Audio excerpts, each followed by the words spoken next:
Hi students, welcome to lesson number 4, Communalism in India.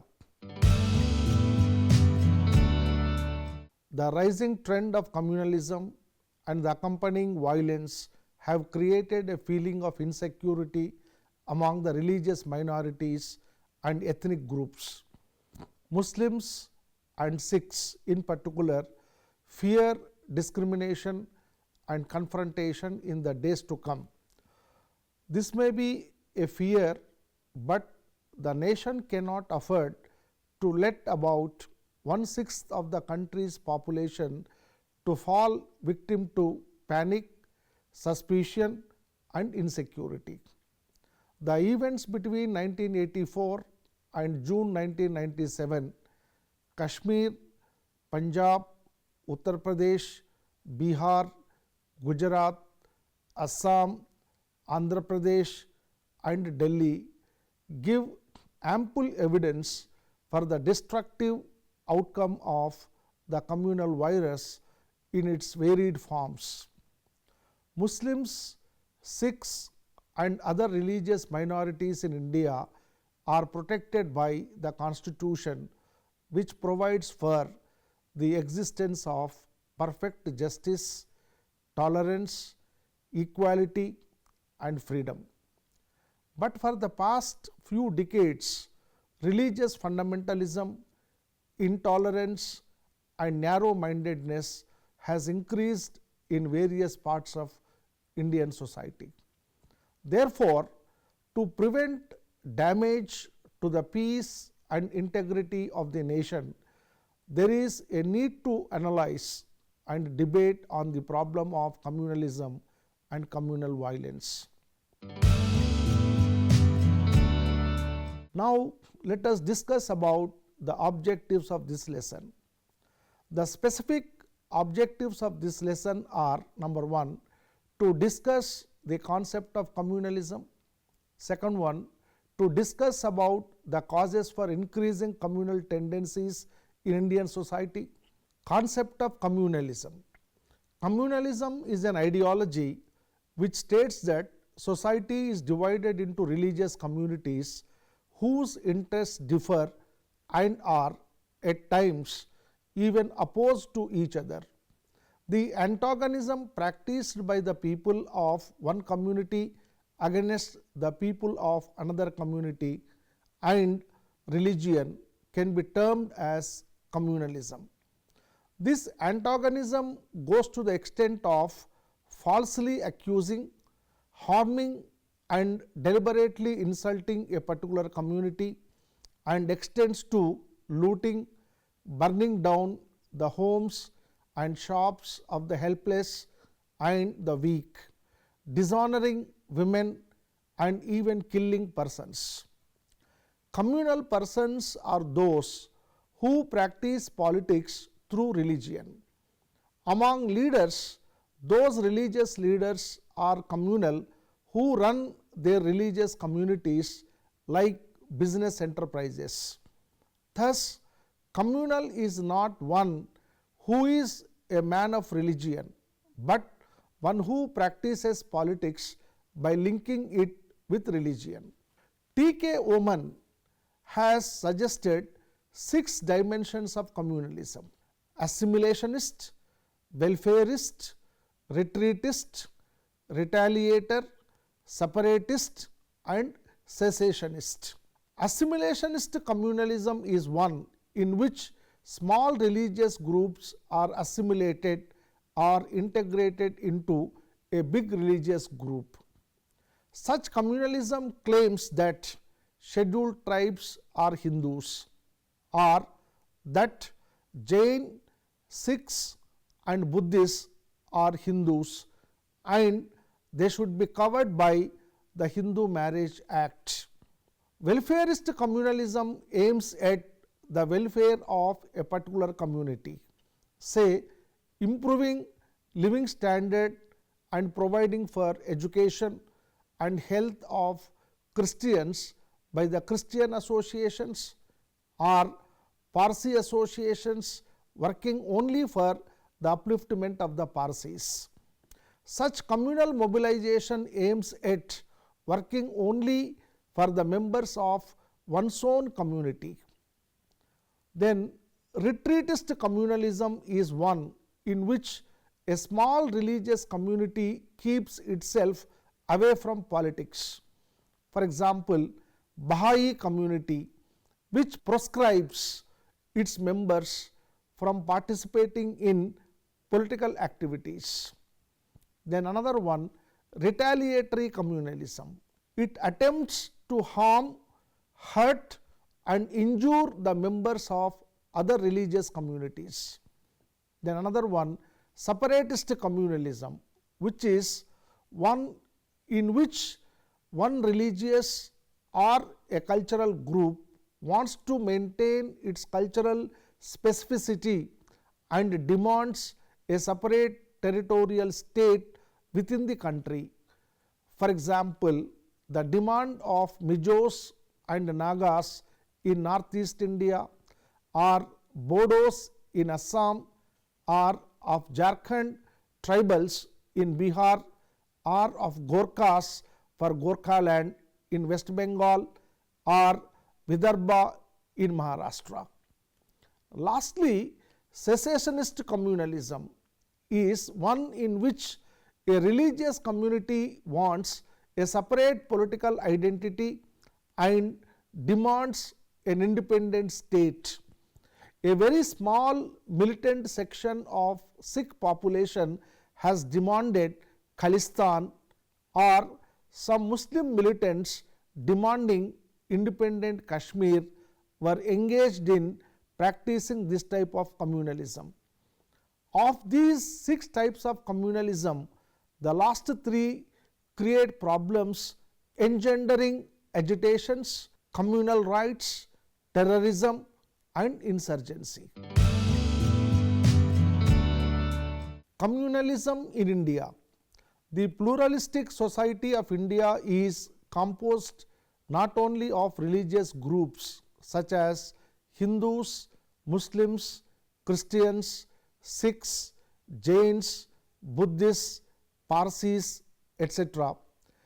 Indian society for the past few decades has experienced Hindu-Muslim communalism, Hindu-Sikh communalism, Hindu-Christian communalism, etc. Now let us discuss about Hindu-Muslim communalism. Hindu-Muslim communalism in India had politico-social origins, and religion alone was not the cause of the conflict between Hindus and Muslims. Economic interests and cultural and social mores such as festivals, social practices and lifestyles were factors that further divided the two communities. Today, the Muslims constitute the second largest religious community in India, as well as the second largest Muslim minority in the world. A closer look reveals that the 16 cities which are more vulnerable to Hindu-Muslim communal rights are Moradabad, Meerut, Aligarh, Agra and Varanasi in Uttar Pradesh, Aurangabad in Maharashtra, Ahmedabad in Gujarat, Hyderabad in Telangana, Jamshedpur and Patna in Bihar, Silchar and Guwahati in Assam, Calcutta in West Bengal, Bhopal in Madhya Pradesh, Srinagar in Jammu and Kashmir and Cuttack in Orissa. The Hindu-Muslim antagonism can be ascribed to a complex set of factors. These are: number 1, Muslim invasions in which the invaders looted the property and constructed mosques over or near Hindu temples. Second one, British encouragement of Muslim separation for their own ends during their imperial rule. Third one, the behavior of some of the Muslims in India after partition, like hosting of Pakistani flag when the Pakistani team wins the cricket match, and observing National Independence Day as a black day after a call given by some Muslim leaders. Then fourth point, a new aggressiveness on the part of the Muslim political parties in an effort to find a place in the country. Fifth point, a failure on the part of Muslim leaders to unite Muslims and resolve their problems due to frustrations because they have been influenced by the wave of Islamic fundamentalism sweeping West Asia and Pakistan. The leaders have only exploited the numerical strength of the Muslims, especially in Kerala, Kashmir and Uttar Pradesh, to secure a chunk of Muslim seats in the parliament and legislatures and to seek power. Then sixth point, the government is also responsible for neglecting the Muslims, large sections of whom feel alienated and consequently become willing victims of selfish leaders. The ruling elite merely preach religious amity and have little understanding of the real problems of the Muslims. The Hindu leadership only deals with those Muslim leaders who toe their line. The militant Hindus maintain that the Muslims in the country are being pampered. The 𝗪𝗏𝗪𝗔𝗍 Masjid issue in 1992-93 further affected the delicate balance of communal harmony. Now let us discuss about Hindu-Sikh communalism. The Sikhs constitute around 2% of India's population.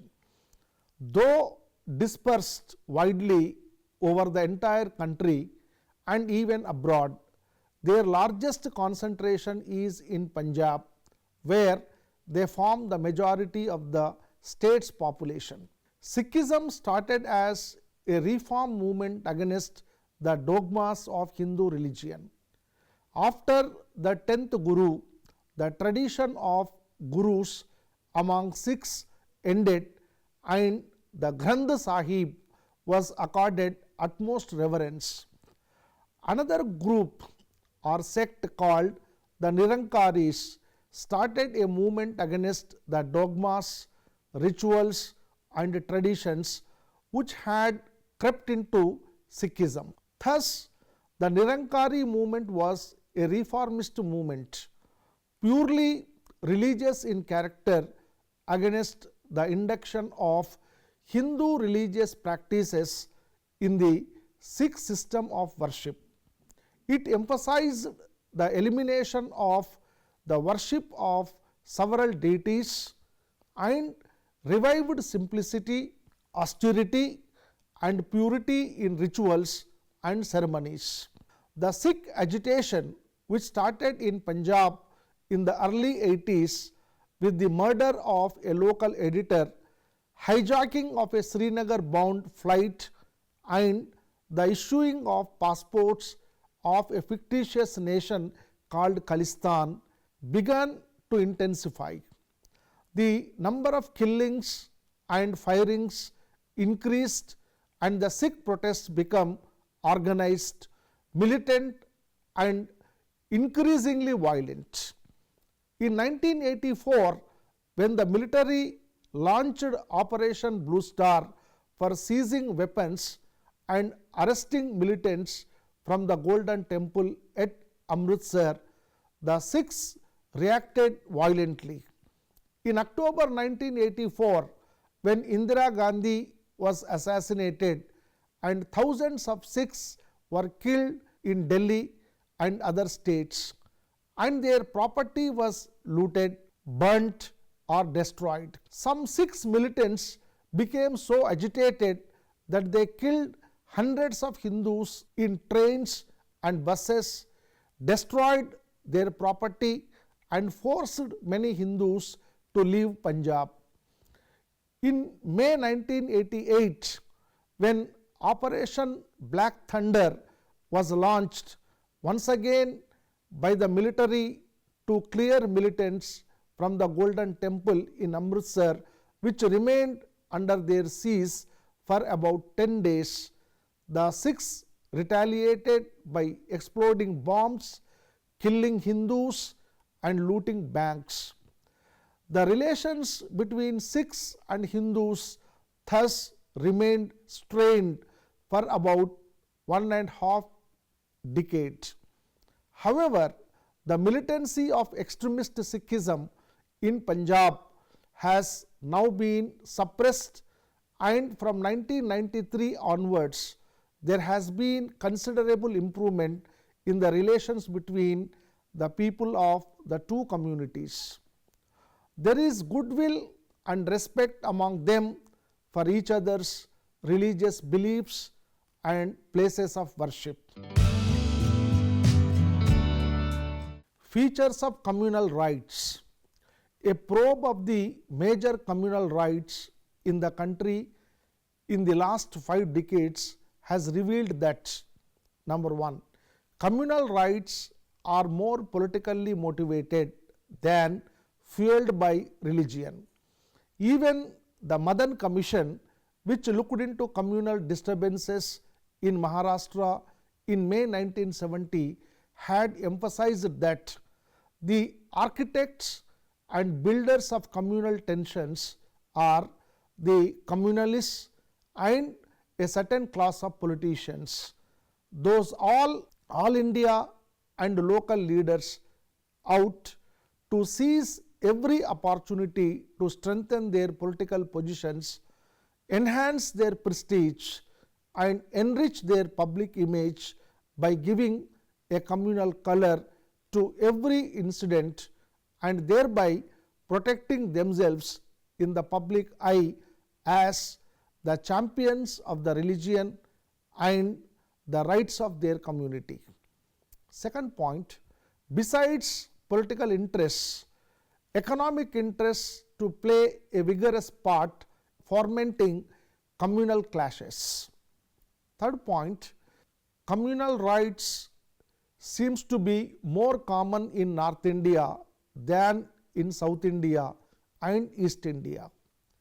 The probability of recurrence of communal rights in a town where communal rights have already taken place once or twice is stronger than in a town in which rights have never occurred. Then fifth point, most communal rights take place on the occasion of religious festivals. Sixth point, the use of deadly weapons in the rights is on the ascendancy. Communalism is an ideology which divides the society into religious communities whose interests differ and even oppose to each other. The antagonism practiced by the people of one religious community against the people of other religious community can be termed as communalism. Indian society has experienced Hindu-Muslim communalism, Hindu-Sikh communalism and Hindu-Christian communalism during the post-independent period. The main reason for the communalism and communal violence is the increasing communal politics in India.